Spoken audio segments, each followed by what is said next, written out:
नमस्कार छात्रों, मैं गिरिराज मंगल आज आपके समक्ष एक नए वीडियो के साथ में हाजिर हूँ। इस वीडियो में आपका बहुत बहुत स्वागत, अभिनंदन।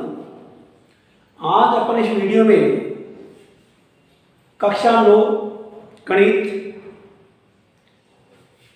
प्रश्नावली 2.1 बहुपद भाग 1 के बारे में अध्ययन करेंगे, जिसमें अपन इस वीडियो में सबसे पहले देखेंगे कि जो भी आपको बहुपद देखा है वो एक चर में बहुपद है या नहीं। बहुपद की पहचान अपन किस प्रकार से करते हैं, क्योंकि बहुपद तो कई प्रकार के होते हैं, किसी भी कंडीशन में आपको दिया जा सकता है, किंतु अपन उनको बहुपद कह सकते हैं या नहीं कह सकते। नहीं कह सकते तो क्यों नहीं कह सकते, और कहते हैं तो किस आधार पर कहेंगे, कितने चरों में कहेंगे, यह हम इसमें देखेंगे। दूसरा, बहुपद में आपको कई प्रकार के पद मिलेंगे, एक घात वाले, दो घात वाले, तीन घात वाले।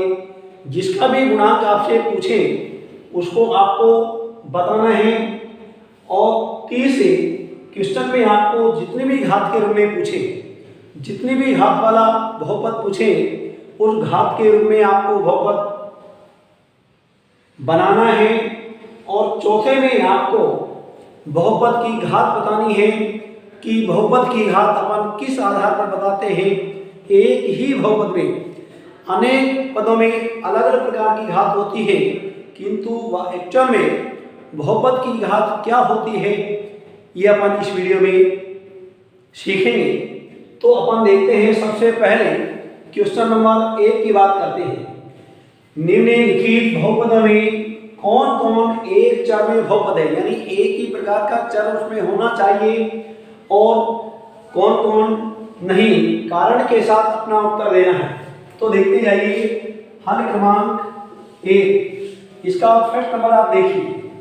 आपको 4x² माइनस का 3x और प्लस का 7 ये आपको बहुपद दे रखा है। सबसे पहले तो आपको देखना ही यह है कि बहुपद में जो चर की घातांक है वो पूर्ण संख्या में होनी चाहिए, यानी गुणांक कुछ भी हो सकता है, किंतु घातांक पूर्ण संख्या में होनी चाहिए। वो भी कौन सी, धनात्मक होनी चाहिए। देखिए, यह 1 4 x में बहुपद है, क्योंकि चर की घातांक पूर्ण संख्या में है। कोई सी भी घातांक आप दे लीजिए, दोनों पदों में पूर्ण संख्या में है। सेकंड बात देखिए, सेकंड में आपको लिखा हुआ है y² प्लस का √2। अचर बहुपद कुछ भी हो सकता है, किंतु चर इसमें y है, y के ऊपर 2 घात पूर्ण संख्या में है। यह है 1 4 y में बहुपदी है। तीसरा देखिए, तीसरा आपको देखा है 3√t प्लस का t√2। ये तो √2 तो गुणांक है, इसलिए यहाँ कोई दिक्कत नहीं। यहाँ तो t की घातांक पूर्ण संख्या में, किंतु आप जब यहाँ देखेंगे तो इसको हम क्या लिखेंगे, 3 t का √ है, इसका मतलब ये हो गया t की घात कितनी है, 1 का 2। जब भी हम वर्गमूल हटाते हैं तो उसके ऊपर घात 1 का 2 हो जाती है, प्लस t√2 है। तो अपन इसको लिखेंगे, ये बहुपदी नहीं है, ये बहुपदी नहीं है, क्योंकि 3√t में t की घातांक पूर्ण संख्या में नहीं है। और आप इस बात को भी जानते हैं कि पूर्ण संख्या में कोई भी संख्या ऋणात्मक नहीं आती है और न कोई बटे में आती है। हम चौथे की बात करें, चौथा क्वेश्चन इसमें देखिए आप। चौथा क्वेश्चन है आपके y प्लस कितना 2/y। आप इसको जब देखेंगे तो बराबर क्या हो जाएगा, y प्लस 2 बटे में y है, इसके ऊपर एक घात है, जो ही ऊपर में जाएगी तो ये y की घात क्या हो जाएगी, माइनस का 1 हो जाएगा, जो कि ये पूर्ण संख्या में नहीं है। तो अपन लिखेंगे ये है बहुपदी नहीं है, बहुपदी नहीं है, क्योंकि इसका कारण भी अपन लिख देंगे, क्योंकि 2/y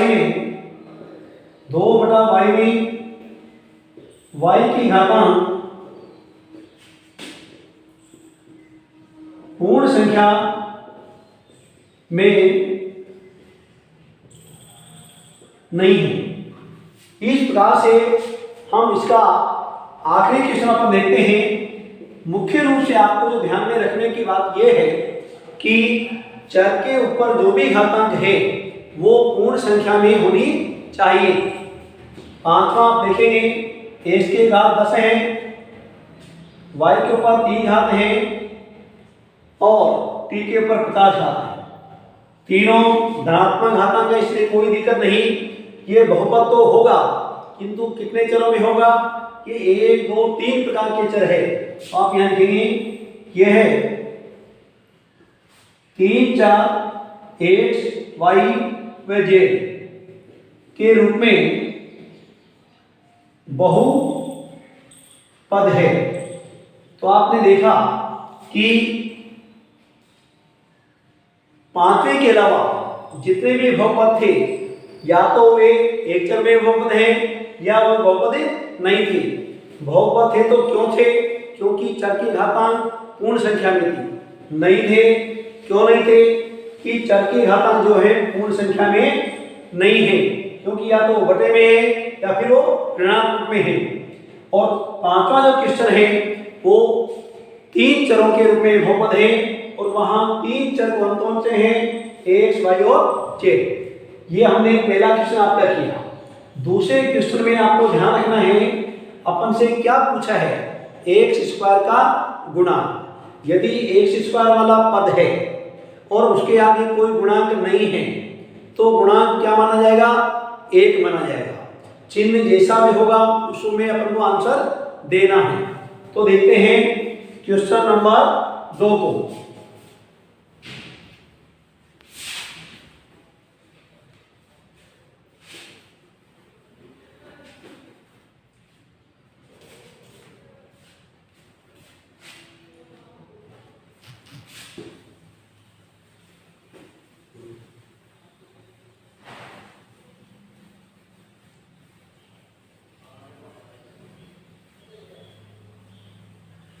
अब देखिए क्वेश्चन नंबर 2 में अपन को x² का गुणांक बताना है। हल क्रमांक 2, x² का गुणांक ये अपन को बताना है। फर्स्ट नंबर 2 + x² + का x, इसमें आपको x² का गुणांक पूछा है। x² के आगे आपको कुछ भी नजर नहीं आ रहा तो क्या माना जाएगा, 1। तो x² का गुणांक क्या हो जाएगा, इसमें 1 हो जाएगा। सेकंड वाला देखिए आप, सेकंड में आप देख रहे हैं x² के आगे कुछ नहीं तो क्या माना जाएगा, 1 माना जाएगा, किंतु चिन्ह किसका है, माइनस का, इसलिए गुणांक क्या होगा, माइनस का 1 होगा। 2 - x² और प्लस का x3 में x² का गुणांक क्या हो जाएगा, देखिए आप x² का गुणांक जो है क्या हो जाएगा, माइनस का 1 हो जाएगा। इसी प्रकार से आप इसका तीसरा क्वेश्चन देख लीजिए। तीसरे क्वेश्चन में π/2 x² + का x, इस बहुपद में x² का गुणांक आपको बताना है। क्या बताओगे, स्पष्ट नजर आ रहा है π/2, क्या हो जाएगा गुणांक π/2। इसी प्रकार से आपसे चौथे में पूछा है। इसका चौथा क्वेश्चन देखिए आप, √2 और -1।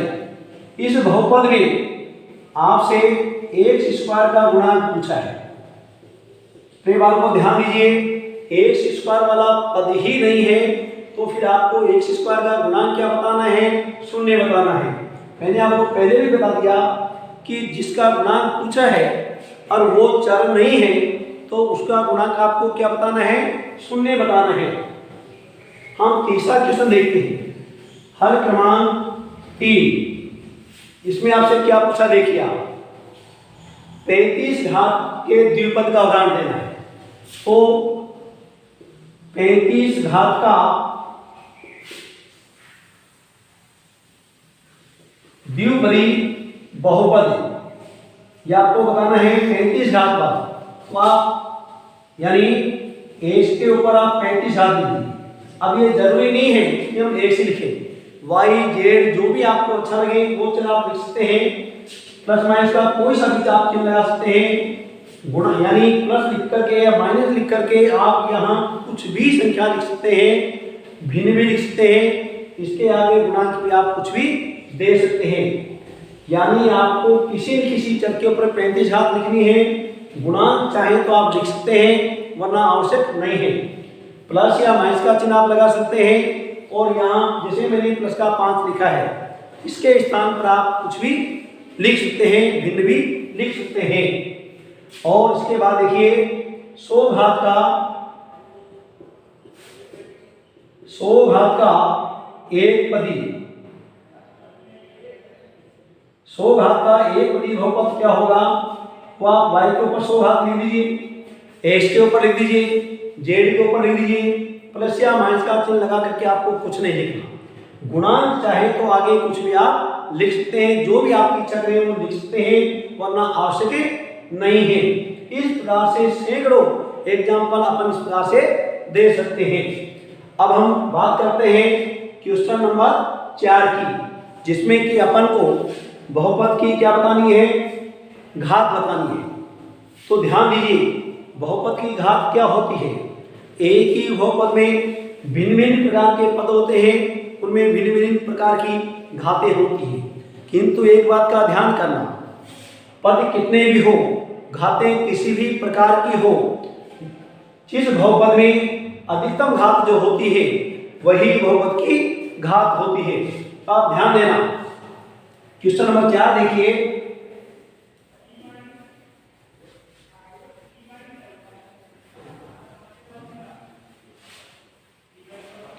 यहां क्वेश्चन नंबर आप 4 देखिए, हल क्रमांक 4 बहुपद की घात।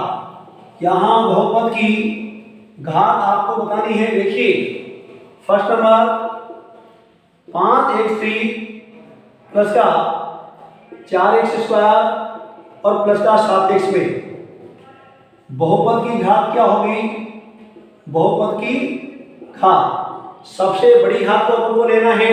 सबसे बड़ी घात क्या, इसमें 3 घात है, तो बहुपद की घात कितनी होगी, 3। पद कितने भी हो, घातें कितने भी प्रकार की हो, जो सबसे बड़ी घात है वही बहुपद की घात होगी। और सेकंड देखिए, इसका सेकंड देखिए 4 माइनस का Y square, 4 minus Y square में बहुपद की घात क्या होगी, बहुपद की घात कितनी घात है मैक्सिमम इसमें, 2। ये ध्यान करिए, ये बहुपद की घात कितनी होगी, इस बहुपद में 2 हो जाएगी। और इसका तीसरा देखिए, तीसरा क्वेश्चन है आपके सामने 5t और माइनस का √7 में बहुपद की घात, बहुपद की घात आपको बतानी है। तो घात जो होगी वो चर के ऊपर होगी, चर के यानी t है और t के ऊपर कोई घात आपको नजर नहीं आ रही है, तो बहुपद की घात क्या मान ली जाएगी, 1। क्योंकि किसी भी चर के ऊपर यदि कोई घातांक नहीं है तो एक घात जो है ऑलरेडी उसमें होती है। और इसका चौथा क्वेश्चन आप देखेंगे तो देखिए यहां केवल 3 लिखा हुआ है। इस बहुपद की घात जब आपको लिखनी है तो शून्य बतानी है, क्योंकि ध्यान करिए अचर बहुपद की घात क्या होती है, शून्य होती है। बहुपद में हमेशा घात जो होगी वो चर के ऊपर ही होगी, चर नहीं है तो अचर बहुपद की घात आपको क्या बतानी है, शून्य बतानी है। तो 3 में बहुपद की घात को हमको क्या बताना है, शून्य बताना है। तो प्रिय बालकों, आपको हमारा ये वीडियो पसंद आया होगा। आप हमारे आने वाले वीडियो से निरंतर जुड़ते रहिए और आगे आने वाले वीडियो के लिए आप तत्पर रहिए। तब तक के लिए बहुत बहुत धन्यवाद।